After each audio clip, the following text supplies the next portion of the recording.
Encore aujourd'hui, dans Dis-moi Pasteur, bonjour.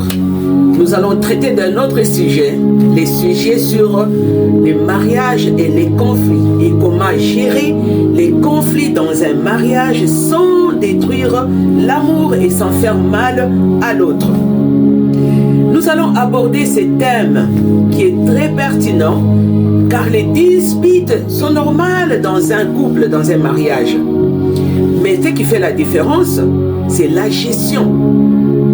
Comment on doit gérer ces conflits-là pour ne pas détruire les couples. D'abord, les conflits n'est pas un signe d'échec. Ce n'est pas un signe d'échec dans un mariage, mais un signe d'humanité où chacun exprime ce qu'il ressent par rapport à l'autre ou par rapport à l'opinion de l'autre.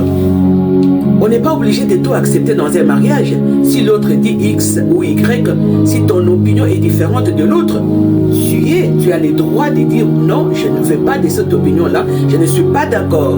Mais que cela ne vous amène pas à la destruction du mariage. Même dans la Bible, nous avons vu des désaccords entre les gens de la Bible. Je peux prendre l'exemple de Paul de Tarse et de Barnabé, qui n'étaient pas d'accord sur beaucoup de choses. Le problème n'est pas les conflits, comme je l'ai dit, mais les problèmes, c'est la manière dont on gère ces conflits-là. Comment vous gérez ces conflits? Comment vous faites pour ne pas détruire votre amour, pour ne pas détruire l'harmonie et la stabilité dans le mariage? Ça, c'est important et ça, c'est capital. Beaucoup de disputes dégénèrent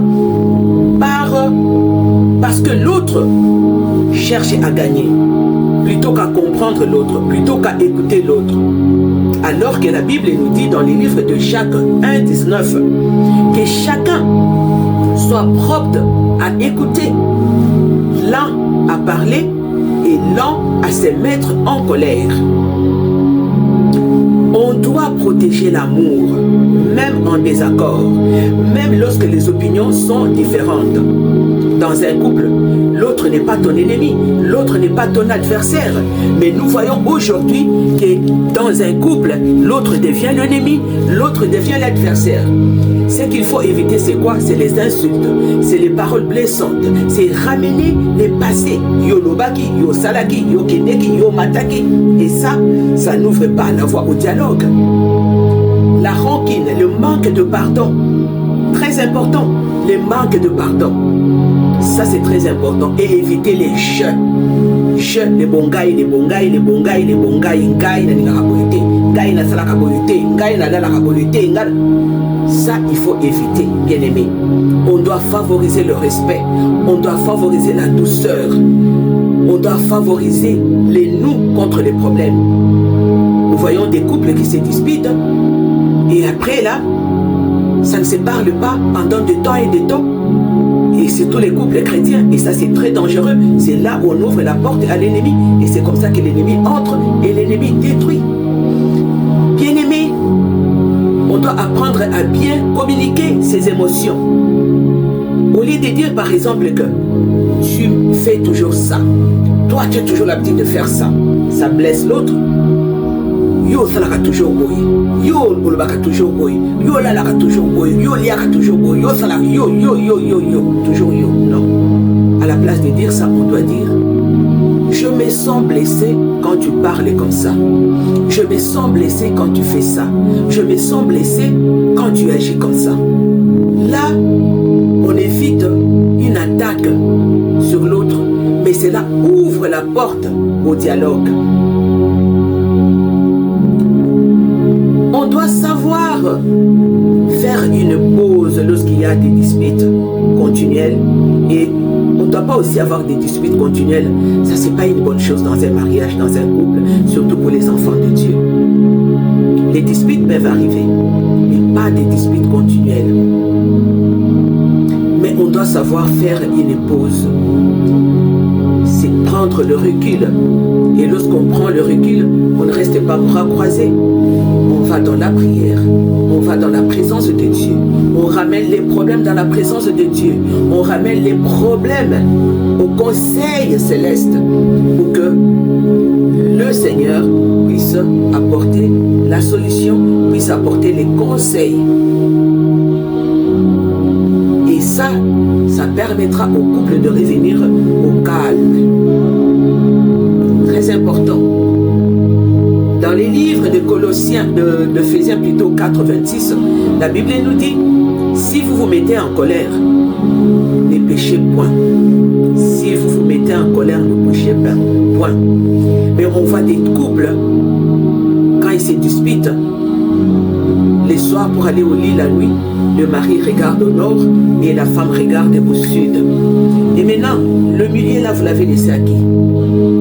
À l'ennemi, au diable, qui viendra s'installer, qui viendra s'asseoir pour maintenant régner, pour dominer et pour maintenant vous donner des bons conseils. Parce que pendant que l'autre tourne au nord, le diable viendra chuchoter à son oreille. Tu as vu, tu as entendu ce qu'elle a fait, ce qu'elle a dit. Et il va encore chez la femme. Tu as entendu, tu as vu comment il a agi, comment il a fait. Bien-aimé, la Bible nous dit, Éphésiens 4, 26, si vous vous mettez en colère, ne péchez point. Vous péchez, parce qu'en ce moment-là, vous ouvrez la porte grandement ouverte à l'ennemi qui viendra s'installer dans votre couple. Et c'est comme ça que beaucoup de couples divorcent, beaucoup de couples se désagrègent, beaucoup de couples se détruisent. Le mariage n'est pas seulement une union humaine, mais c'est une union spirituelle. C'est pourquoi vous devez comprendre et vous mettre aux aguets. Lorsqu'il y a un conflit, vous devez savoir comment gérer ces conflits-là dans la présence du Seigneur et dans la prière. Pour conclure mon message d'aujourd'hui, un couple parfait. Laisse-moi te dire qu'un couple solide, ce n'est pas celui qui ne se dispute pas. Mais un couple parfait, un couple solide, c'est celui qui sait se pardonner. C'est celui qui sait se réconcilier lorsqu'il y a un problème. Mais ce n'est pas celui qui reste longtemps dans le rancune, dans la colère, dans les bouderies, dans le manque de pardon. La Bible nous dit, dans les livres de Colossiens 3, 13, supportez-vous les uns des autres et pardonnez-vous. Et c'est comme ça que vous verrez la gloire de Dieu. Nous nous verrons à la prochaine émission dans 10 mois, Pasteur. Soyez bénis.